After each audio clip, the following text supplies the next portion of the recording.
Bismillahirrahmanirrahim. Assalamualaikum warahmatullahi wabarakatuh. Perkenalkan, nama saya Karnila. Saya dari kelompok 4 dengan sesi 049 dengan NIM 22002026. Baiklah, saya akan membacakan hasil PPT kami dari kelompok 4, yaitu tentang perencanaan dan pembuatan keputusan. Yang pertama, pengertian perencanaan. Perencanaan adalah suatu proses menentukan apa yang ingin dicapai pada masa yang akan datang serta menetapkan tahap-tahap yang dibutuhkan untuk dicapai. Yang kedua, pengertian pembuatan keputusan. Pengertian pembuatan keputusan adalah menggambarkan proses melalui bagaimana serangkaian kegiatan dipilih sebagai penyelesaian suatu masalah tertentu.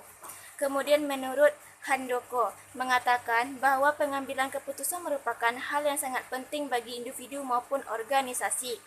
Yang kedua, pentingnya perencanaan dan pembuatan keputusan. 1. Pengertian perencanaan.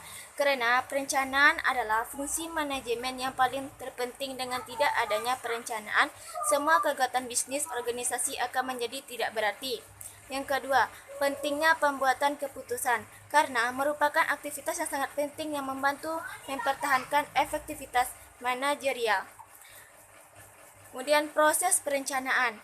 Proses perencanaan terbagi menjadi 4. Yang pertama, menetapkan target atau tujuan perencanaan dimulai dengan keputusan-keputusan tentang keinginan atau kebutuhan organisasi atau kelompok kerja.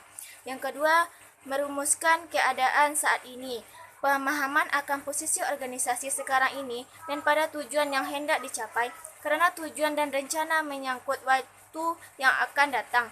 Yang ketiga, mengidentifikasi segala kemudahan dan hambatan perlu diidentifikasikan untuk mengukur kemampuan organisasi dalam mencapai tujuan.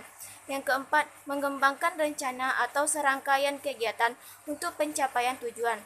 Tahap terakhir dalam proses perencanaan meliputi pengembangan berbagai alternatif kegiatan untuk pencapaian tujuan.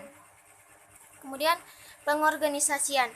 Pertama, pengertian pengorganisasian adalah suatu bentuk untuk dapat menetapkan dan menggolongkan serta mengatur berbagai macam aktivitas untuk dapat menentukan tugas-tugas pokok, wewenang serta mendelegasi wewenang oleh seorang pimpinan kepada staf dalam rangka untuk mencapai suatu tujuan organisasi.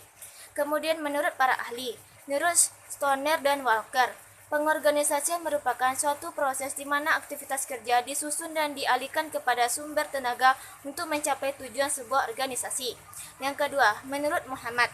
Menurut Muhammad adalah penyusunan sumber-sumber organisasi dalam bentuk kesatuan dengan cara yang berkesan agar tujuan dan objek organisasi yang dirancang dapat dicapai. Kemudian proses pengorganisasian. Proses pengorganisasian terbagi menjadi 7. Yang pertama, manajer harus mengetahui tujuan organisasi yang ingin dicapai, apakah profit motif atau service motif. Yang kedua, penentuan kegiatan-kegiatan.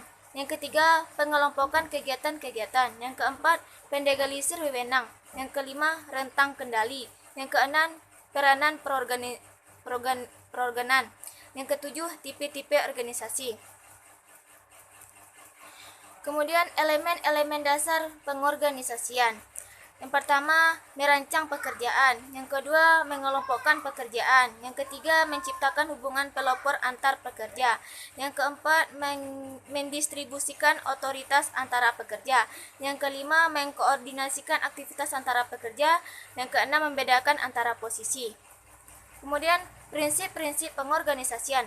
Prinsip-prinsip pengorganisasian terbagi menjadi 4. Yang pertama, masing-masing unit mempunyai kesadaran tinggi untuk sanggup menerima tujuan yang telah ditetapkan sehingga semua kegiatan di setiap unit daerah ke tujuan bersama.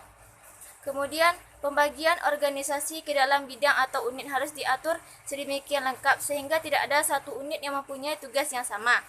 Yang ketiga, pembentukan struktur organisasi harus menggambarkan suatu perintah, adanya keseimbangan tugas antara unit, adanya kesederhanaan wewenang dan tanggung jawab agar mengurangi span of control. Yang keempat, struktur organisasi harus sederhana agar jalur kerja dan jalur hubungan jelas dan tidak terlalu banyak orang terlibat dalam tanggung jawab. Kemudian, tipe-tipe organisasi. Secara garis besar, organisasi dapat dibedakan atas dua macam atau tipe, yaitu organisasi formal dan organisasi informal.